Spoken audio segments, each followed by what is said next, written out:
On the night of August 16th, 1976, at the Midsouth Coliseum in Memphis, 25,000 fans filled the air with anticipation.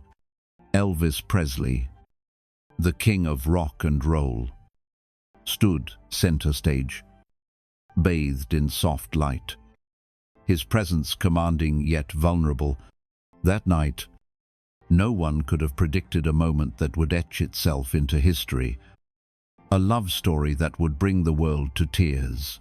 Elvis had already set the crowd ablaze with burning love, Hound Dog, and Suspicious Minds. But as the concert shifted to its intimate second half, the atmosphere grew still.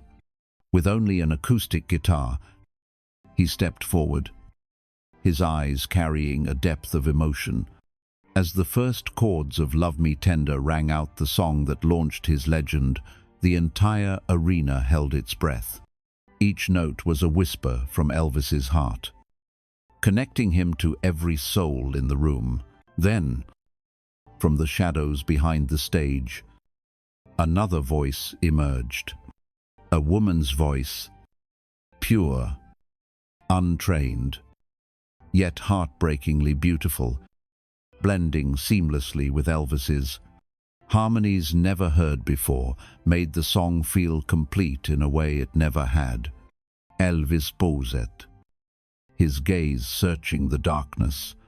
The audience, is spellbound, was drawn into this mysterious voice, as if it belonged on that stage all along. A figure emerged. A woman in a simple black dress stepped forward, moving with a quiet confidence that claimed the stage as her own. Security guards moved to intervene, but Elvis raised a hand to stop them. His eyes locked on her. As the stage lights revealed her face, time seemed to freeze. Elvis, the unshakable king, stopped singing. His eyes widened, as if seeing a ghost from his past. She continued Love Me Tender, her voice filling the arena, bringing tears to thousands. Then, through his microphone, Elvis whispered one word: Diane. That name sent a jolt through those closest to him. Diane Sullivan, his first love. The girl who stood by him at Sun Records in 1954, and the one who broke his heart when she left in 1955. For over 20 years, Elvis had searched for Diane, but she had vanished from his life. Now, she stood on his stage, singing the song that played the night she said goodbye. Diane, he repeated, his voice thick with emotion. Is it really you? Diane smiled, tears streaming down her face. Hello, Elvis. I've waited 21 years to hear you sing this live. Before a stunned audience, Elvis set down his guitar and walked to her. They gazed at each other, as if time had never passed, as if they were still the young lovers of years gone by. I can't believe you're here, Elvis said, his voice breaking. Diane, with a bittersweet smile, replied, I've been to 12 of your shows, always in the back, always gone before the end. But tonight, I couldn't stay in the shadows. Elvis turned to the crowd, steadying himself. Ladies and gentlemen, this is Diane Sullivan, the woman who taught me how to sing love songs. The audience applauded, sensing the weight of the moment. Even if they didn't fully understand, Diane looked at Elvis, her voice steady yet tender. Elvis, there's something I should have told you 21 years ago. The arena fell silent. I didn't leave because I stopped loving you. I left because I loved you too much. In 1955, you were becoming a star. The label wanted you to tour, make movies, become a legend. I knew if I stayed, I'd hold you back, so I left. Married someone else not because I loved him more, but because I loved you enough to let you become who you were meant to be. Tears streamed down Elvis's face. Diane, you didn't hold me back. Losing you, that's what broke my heart. Every love song, every ballad about heartbreak was about you.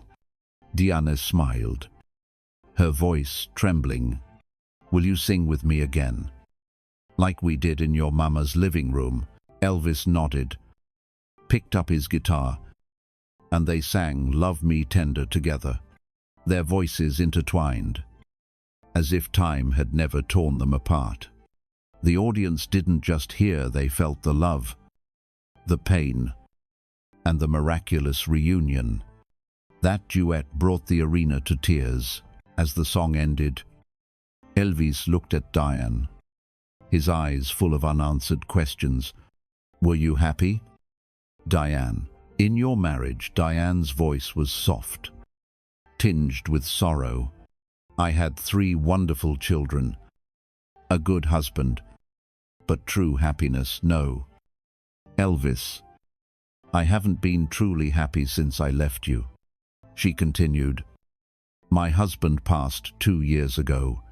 That's when I started coming to your shows, to feel that happiness again. Elvis took her hands, his voice raw. Diane, I've never loved anyone like I loved you.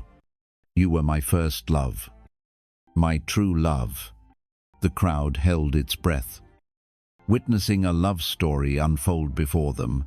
Elvis and Diane continued performing, their voices blending through Can't Help Falling in Love, like a confession of feelings held back for years. It's now or never became a vow to seize the moment. In Are You Lonesome Tonight? They answered each other through the lyrics, heartbreaking and beautiful. As the night drew to a close, Elvis did the unthinkable. He knelt down, pulling out a ring he'd worn for years, his grandmother's ring. Diane Sullivan. 21 years ago. I wanted to ask you this. Today, I'm asking again, will you marry me? The arena erupted. 25,000 people standing, crying, cheering for a fairy tale moment. Diane, sobbing but smiling, nodded. Elvis Presley. I've waited 21 years to say yes. Yes. 1,000 times, yes. Elvis slid the ring onto her finger, and the arena became a massive celebration, filled with song, laughter, and joyful tears. Their story spread across the world. 3 months later, they married quietly at Graceland. But the real wedding happened that night in Memphis, before 25,000 witnesses. The 10 months they had together before Elvis's passing in August 1977 were his happiest. Diane said those 10 months made up for the 21 years apart. This story proves that true love can endure time, that second chances exist, and that life's most beautiful moments can happen before thousands of strangers. If this touched your heart, share it with someone who needs to believe in love. Have you ever reconnected with someone special from your past? Tell us below.